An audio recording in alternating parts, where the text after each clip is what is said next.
todos e todas, bem-vindos ao nosso segundo episódio da formação de professores Mulheres nas Artes Visuais. Eu sou Tayane Costa, sou arte educadora da Casa Fit Cultura e me acompanha aqui o tradutor em Libras, Hélio Vieira. Antes de começar, vou fazer nossa autodescrição.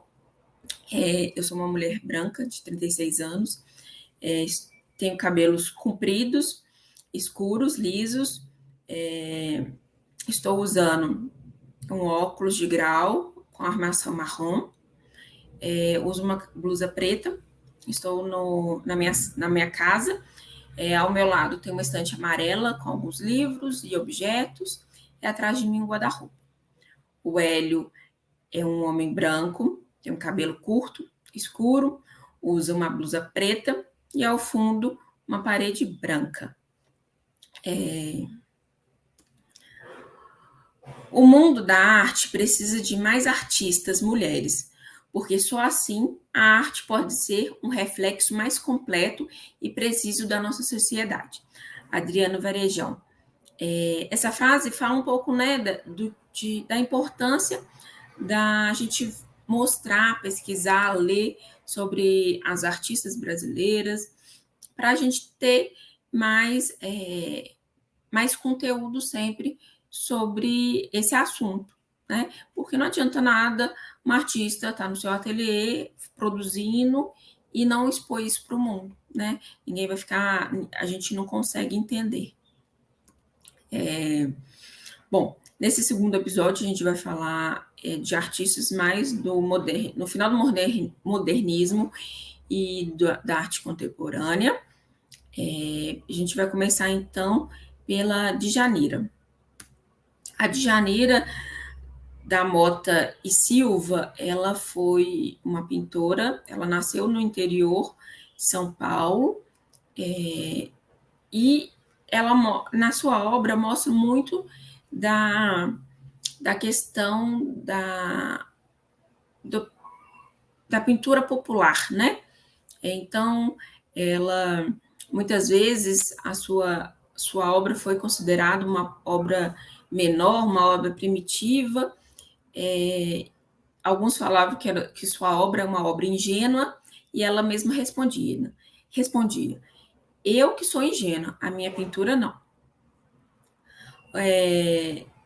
E nessa fala a gente vê que há muito preconceito, né, da percepção da arte como a pintura elitista, eurocêntrica, né, muito focada na Europa, que é tida como o oficial, né, e essas pinturas mais populares, mais corriqueiras, eram tidas como pinturas menores. Então, aqui ao lado a gente tem a pintura do Parque de Diversões. A gente nota que na obra dela é sempre muito colorida, com muitos elementos, né? A gente vê poucos espaços que não tenham pessoas, que não tenham elementos. Então, são obras muito vibrantes, coloridas. Então, aqui a gente tem esse mercado de peixes. Então, a gente vê essa riqueza no trabalho da Djanira, essa riqueza dos festejos populares, do trabalho, dos trabalhadores, e ela vai pintar também muito sobre religião, tanto afrodescendente como católico. Ela tem uma obra em Brasília sobre os orixás, e tem uma pintura também de Santana no Vaticano. Então, a gente vê que vai ser, ao mesmo tempo, muito eclético, mas é uma pintora muito importante, né? Ela é do movimento mais modernista, junto com a Anitta e a Tarsila, que a gente ouve falar muito mais. A Djanira é uma artista que a gente ouve falar menos, mas, assim, de extrema importância para a história da arte brasileira. Então, a gente continua com a Lígia Clark. A Lígia, ela já vem de um movimento mais do concreto, né? Ela é uma artista nascida aqui em Belo Horizonte. ela é considerada extremamente importante pelos movimentos artísticos da final da década de 50 e da década de 60, que é o neoconcreto, né? Ela já vai por esse caminho caminhando para a arte contemporânea. Então, aqui a gente vê uma pintura dela que é muito, né, do concretismo, que mostra o movimento, do neoconcretismo, desculpa, que mostra dessas linhas diagonais, que vai trazer movimento, uso das cores, que para trazer um pouco de profundidade, tornando um pouquinho, dando a sensação da obra, que parece, né, a sensação dela ser 3D, mas é uma pintura bidimensional. Aqui já em 63, ela, na verdade, na década de 60, ela se afasta um pouquinho dos trabalhos artísticos e começa a estudar terapia, e ela vai, a partir daí, fazer obras mais interativas, né? A gente conhece a Lygia Clark, que é muito conhecida pela obra Bichos, né? Que são obras pensadas para ser manuseada, movimentada, né? A escultura que pode ser movimentada. E aqui a gente tem uma fotografia do registro da série Caminhada, que a artista convida o espectador a participar do movimento, né? Então, a obra não é só o estático que está na parede, que está na exposição, mas essa experiência, né, de participar. Então, já nesse movimento de interação maior com o público. Já a Annabella Geiger, ela é uma artista que está na produção até hoje, né, já com mais dos seus 80, passando dos seus 80 anos, é uma artista que produz. Ela trabalha, a Annabella, ela trabalha muito com várias mídias, ela trabalha ainda, né, com várias mídias, fotomontagem, cartão postal, e ela foi pioneira no videoarte. Aqui ao lado a gente tem uma imagem de uma obra dela que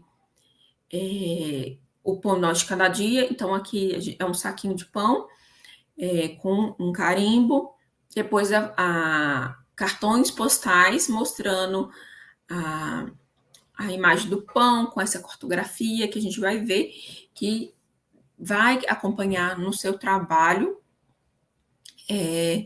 Então, ela vai usar de várias técnicas, né, para a produção do seu trabalho, além da fotografia e do vídeo.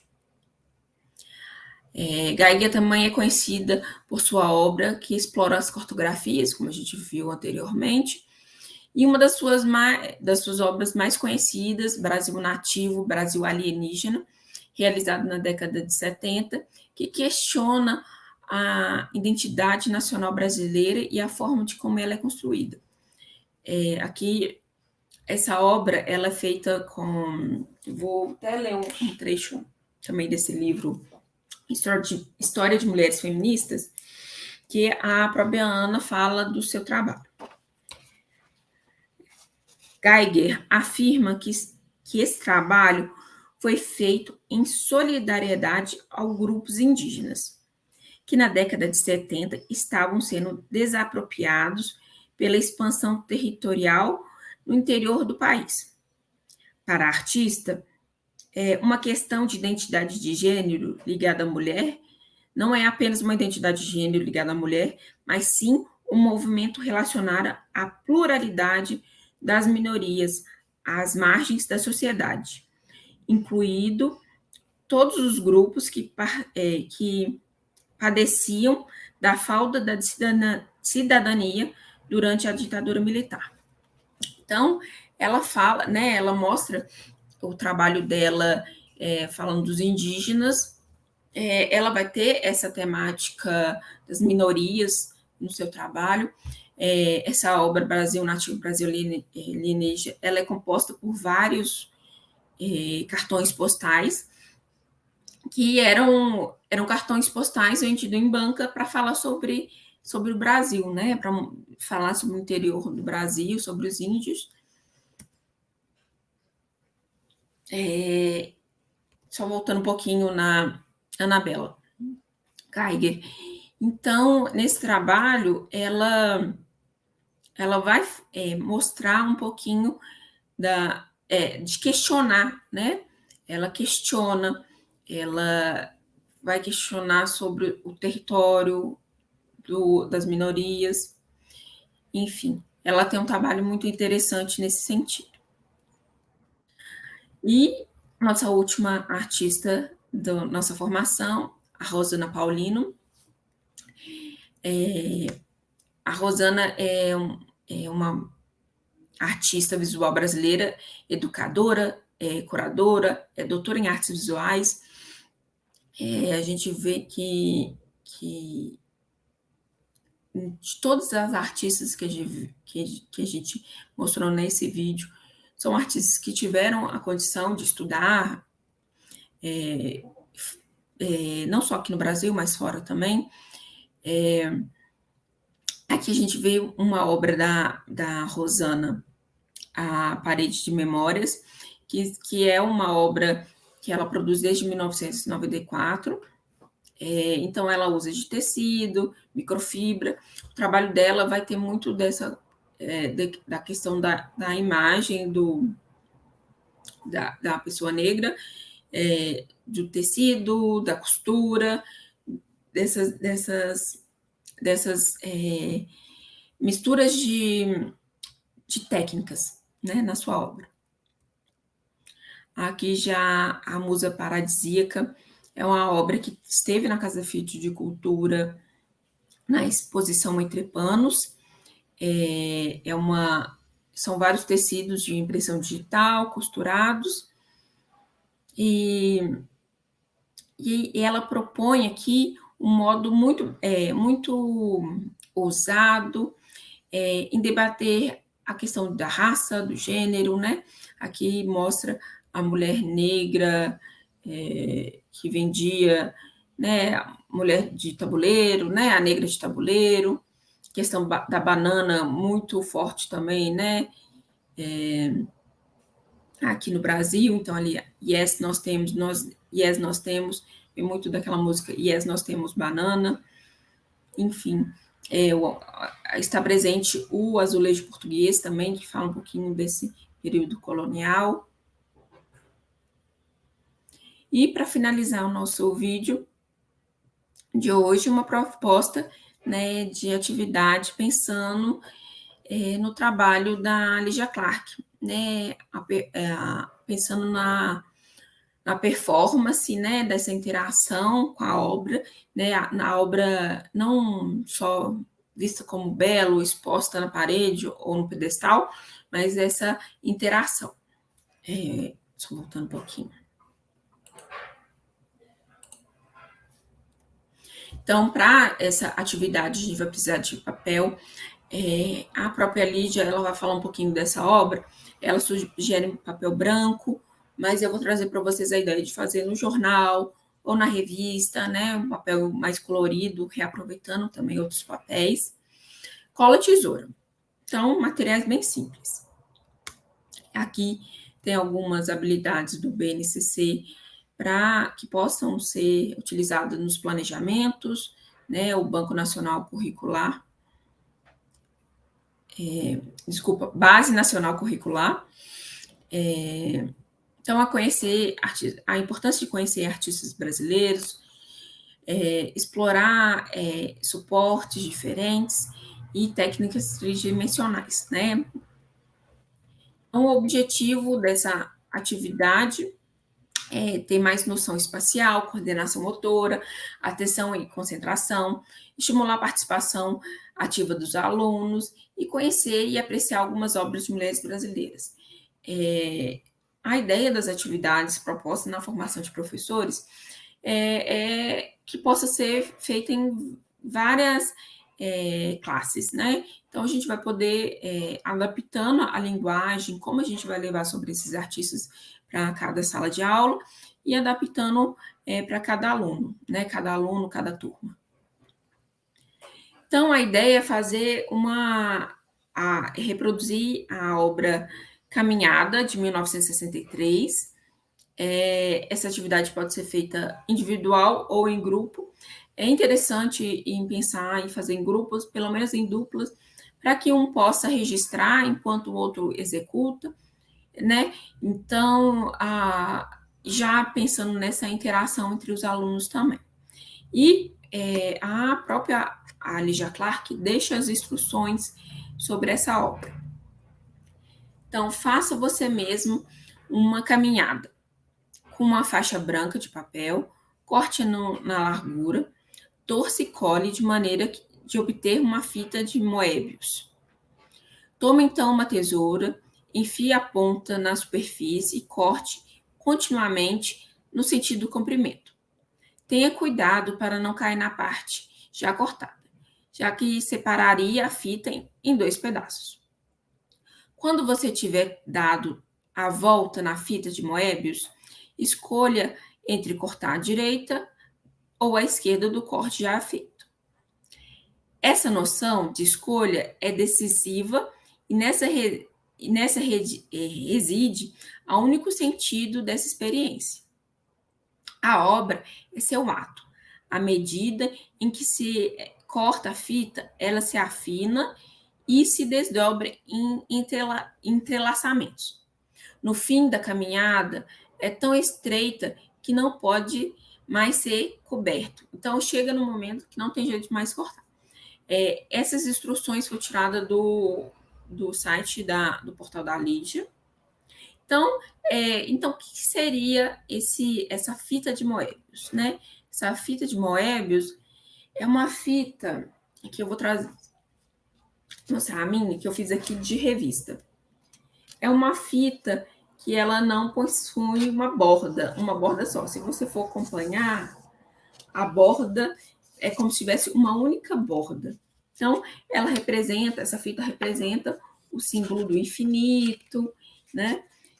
Então, aqui eu vou mostrar para vocês como a gente pode produzir. Eu trouxe um papel colorido. Então, aqui, esse papel, ele tem um lado com estampa de bolinha, preto e amarelo, e do outro lado, todo amarelo, para a gente conseguir entender como que é feito essa fita. Então, aqui eu já cortei a folha no meio e colei uma parte. E se a gente colar uma parte assim, ficaria um círculo normal, né? E aí, aqui, em vez de a gente colar assim, a gente vai pegar uma das pontas e colar invertido. Então, ela fica assim. Eu trouxe papel colorido para a gente ver a diferença. Então, em vez de colar o lado direito com o lado direito, a gente inverte e faz esse outro lado. Então, aqui é só passar cola. E a ideia do corte eu vou fazer da revista. Então, aqui a gente vai pegar uma ponta, né, fazer um corte, e aí começar a caminhada. Vai recortando.